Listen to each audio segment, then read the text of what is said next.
Good morning. This is Crystal Woods with Seasons in the Vine, and it's Fresh Friday. So I just thought I'd come to you outside today. It's so nice. It's just beautiful, and there's not really much to see, but it's beautiful. And I didn't want to be inside any more than I had to be. I'm longing to hold summer as long as possible. I mean, I know fall starts next week, but not for me. Not until it's actually colder. I love all these warm days. I think it's 85 right now. Happy girl. Anyway, with all that to be said, I've been learning so much lately and just so many things coming together. And if you're not learning, if we're not growing, if we're not being stretched and pressed, then probably something's off. Because life with the Lord is always moving. It's always growing. It's always pushing forward. And there's always opposition in one form or another, and opportunities to bear fruit and all of that. But in this new season that I'm in, I've just been really focused. The biggest focus that I have right now is on bearing fruit. I just feel like fruit is the evidence. I mean, it is, right? It's the evidence of a healthy tree. It's the evidence of reproduction and multiplication. Fruit, it's so good. And I think we could come up with arguments and proofs and try to defend ourselves and this, that, and the other thing. But lately I just have this phrase resonating, and it's been a year or more in the making, but I'm not here to prove anything. I'm here to bear fruit. Like, wow, there's so much freedom in that. And I think for the last year or so, year and a half probably, I've just been learning this truth. I'm not here to make you see things my way. I'm not here, not you personally, I'm not here to make anyone see things my way. I'm not here to tell you I'm right, you're wrong, or you're right, I'm wrong. I'm just here to bear fruit. And, people will look at me being a woman in ministry and have all kinds of thoughts about that. I don't even argue anymore with stuff like that because it's such a waste of time. Because just look at the fruit. How much of our arguing could end if we were like, just look, see that long line of fruit, and just look at the fruit. And then if God's not on something, there wouldn't be fruit. If God's on it, then there's fruit.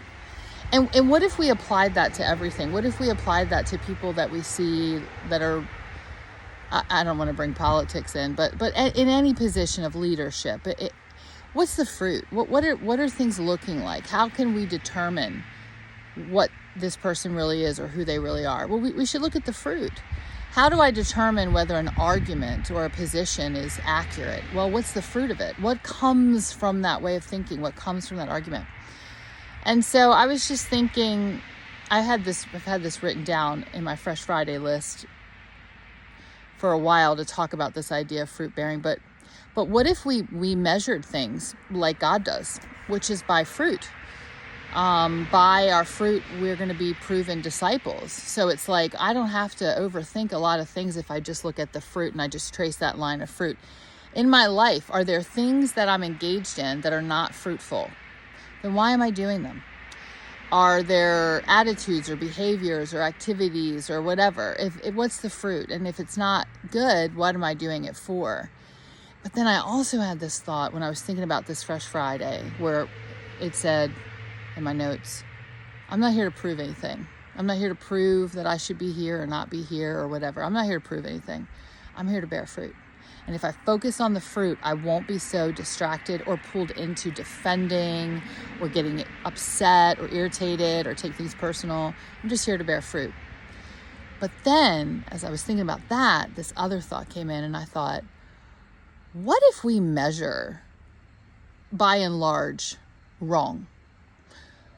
Why do we measure something based on how it expands? And I'm not saying there isn't a general understanding of that being good, but a lot of times we think numbers mean that God is on it, or numbers mean that we're doing good things, like that's fruit. Like how many people are doing this, or like how many people are we affecting? But this is why I don't think numbers is the way to gauge that. Because you know that Bible verse that says that the road to hell is wide and many will be on it? That's a paraphrase. Many. So even like famous preachers and people like that, like they might have a lot of followings, but that doesn't actually mean God's on it. There could be really big churches. I actually think if it's so big, you're probably preaching something that tickles the ears instead of poking to the point where there's fruit that comes of it, and like cleansing and purification and purging and all that good stuff. So we measure often and we think fruit is numbers. And I'm not saying it isn't. Jesus did have multitudes, but in the end, the multitudes weren't there. Only those who were really the real deal. So then I was thinking, I'm outside, so there's lots of noises, but then I was thinking, why don't we measure, instead of like a horizontal expansion as like numbers growing, why don't we measure down to depths? Like, what is a better disciple if not one that has a deep faith? Deep. And then I got to thinking, what is our discipling producing? Are we producing deeply rooted disciples, or are we producing people that fall away really easily? Just like a lot of deep thoughts.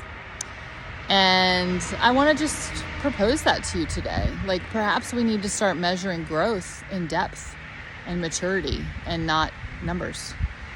And that's the real fruit. The real fruit is a tree that has deep roots that's able to bear fruit in every season, which is where Seasons in the Vine came from. That's the real thing. Not how many people, but the caliper of a disciple. What's the caliper of the disciple? Then we can say it'll be fruit bearing. We might have 100 trees in an orchard, but if only 4 are producing fruit, have we really done what we need to do? I would say no. So it can't be the numbers alone. There has to be the quality of depth, which leads to fruit. All that to say, I'm not here to prove anything to anybody. I have one boss. His name is God the Father. And I will answer to him, and I do. And I will be accountable for whatever I do here. And I take that very seriously, which is why I have all these deep thoughts, is why I'm always thinking these things. But I'm not here to prove anything. I'm here to bear fruit. And the fruit will speak what needs to be spoken. And I think if we lived that way, first we would get rid of the stuff in our life that we don't need, that's not bearing fruit. We would question the depth of our own discipleship. But also we would avoid a lot of arguments and division if we just took that high road, the narrow road, which few will find. The narrow road, not a lot of numbers. But those on that road, let's just stay there and on that, and not be so distracted by what people may say or think or different beliefs. Follow the fruit. So these are the ponderings of Crystal Woods this week. I hope it spoke to you in some way, but I'm not here to bear fruit. I'm not here to prove a point or make an argument. I'm here to bear fruit. And that's it. Much love. I'll see you next time.